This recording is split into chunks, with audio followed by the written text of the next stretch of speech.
ShinRobjira. Gigantic Shimo!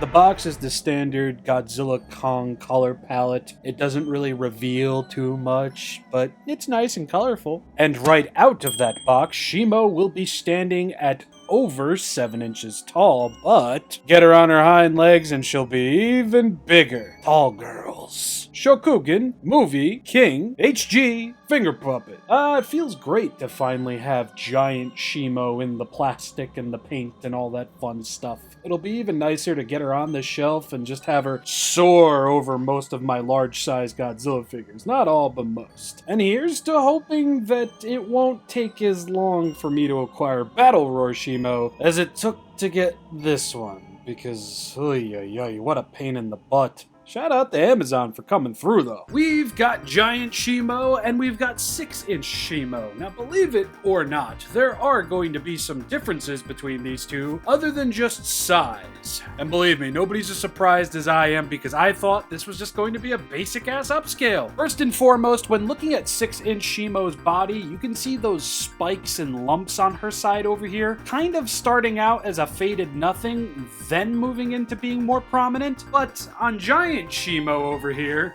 oh yeah, very friggin' prominent. The arms and legs in comparison to the 6-inch version do feel a little bit, obviously upscaled, of course. But then you look at the heads. The 6-inch version is clearly going to have this rubbery extension before hitting the blues over here. Meanwhile, Giganto Shimo over here, yeah, it's not an obvious extension, and there are going to be some added details to it. As you can see, 6-inch Shimo doesn't have those random horns on the side of her head, while gigantic Shimo absolutely does. All of that, and I feel like the detailing on the top of Shimo's head is much more prominent on the giant figure. I also feel this crown of ice-sickly horns on the back of Shimo's head feel a bit more spread out, widespread, but that might just solely be due to the utter scale difference. Another major difference between the two figures is simply that we are going to get translucent spikes on the back of Shimo's neck, whereas on the 6-inch versions, they were just part of the major sculpt. Yet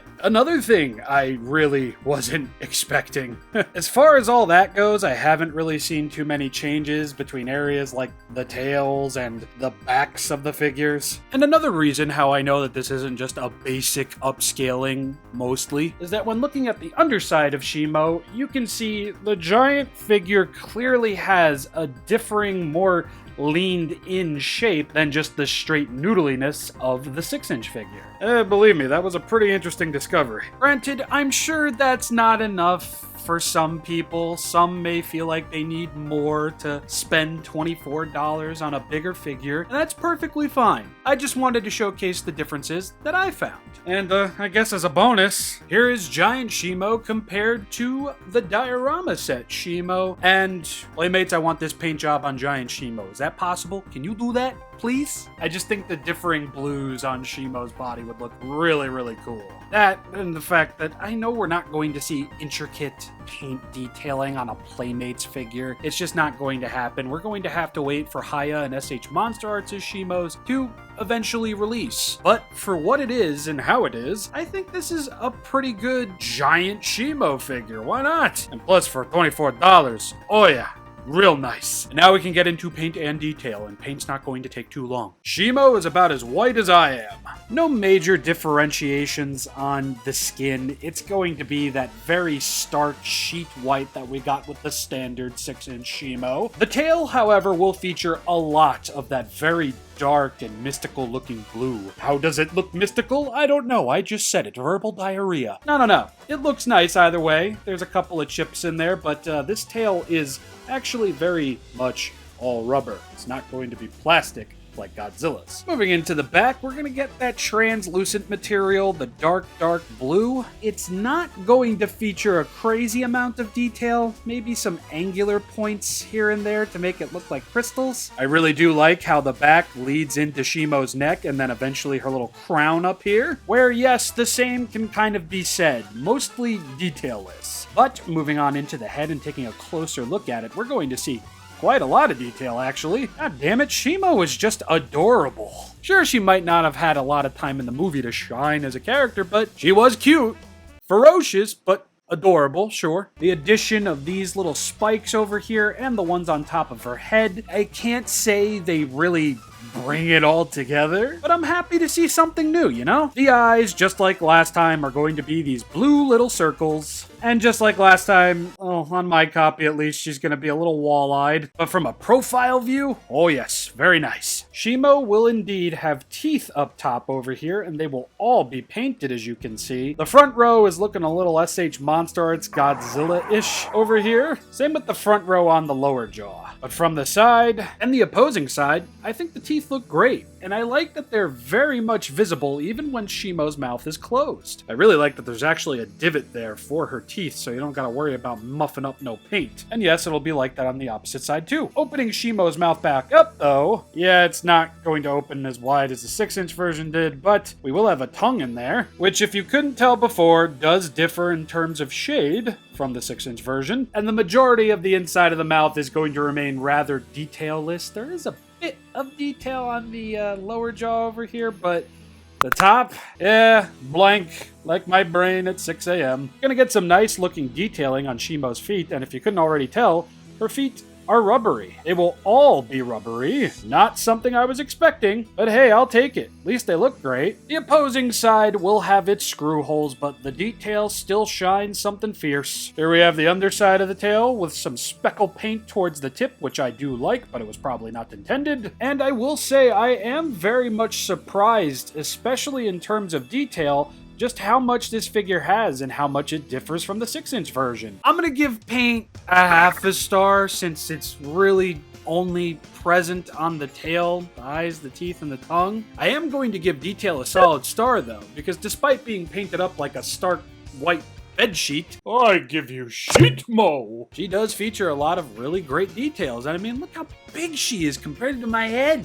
This is great. Now I guess we can move on over into articulation. At Shimo's head over here, you will be able to swivel all the way around, just like the 6-inch version. You will be able to look down very, very far, and up not as far, but good enough for a neutral pose, you know? Shimo's front legs will be able to swivel all the way around, and just like the 6-inch version, they will be hinged at the shoulder blades over here, so Shimo can assert her dominance. We will get a swivel at the wrist/ankles everywhere where there is a wrist/ankle. Oh yeah, even back here. And over here too. Yet again, just like the 6-inch version, the legs can only go forward and back. There will be no hinge at the thigh over here. And you know, for what it is, it's fine. The tail will be on a ball joint, so it can move up and down, side to side, butt swivel. And I am going to give articulation a solid star.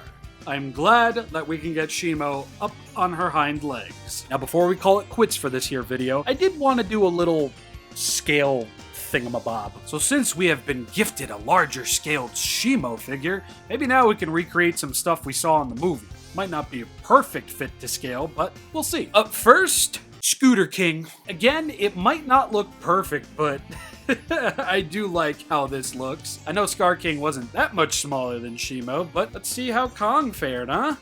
Oh, this poor girl's neck. Kong's a bit of a heavier figure, but again, I feel like this looks okay. I think maybe if these figures were a bit bigger, it would feel a little bit more to scale, but who am I to say? I've only seen the movie twice, and to be completely honest, I think this looks just fine. Now, as for Godzilla, obviously the giant Godzilla, no. What about Titan Evolution Godzilla? No. 6-inch? 2-pack Godzilla?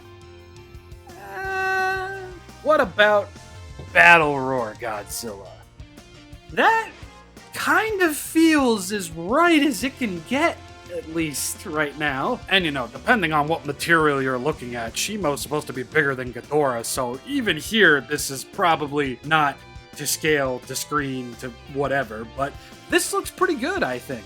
But this right here, perfect. I don't know. I like it. I'm gonna give Shimo a solid star for simply existing. And I understand that half a star for paint might seem a little mean or something. But come on, you could have done like a lighter gray dry brushing on there to help the details pop out a little bit. Playmates, it's not like you're strangers to that. But either way, I appreciate Giant Shimo. And when next we meet, which will be tomorrow night, we're going to be talking about the Bandai Limited Movie Monster Series Theater exclusive Godzilla and Godzilla. It's gonna be short, probably, maybe, but oh my god, look at that. You're just pink.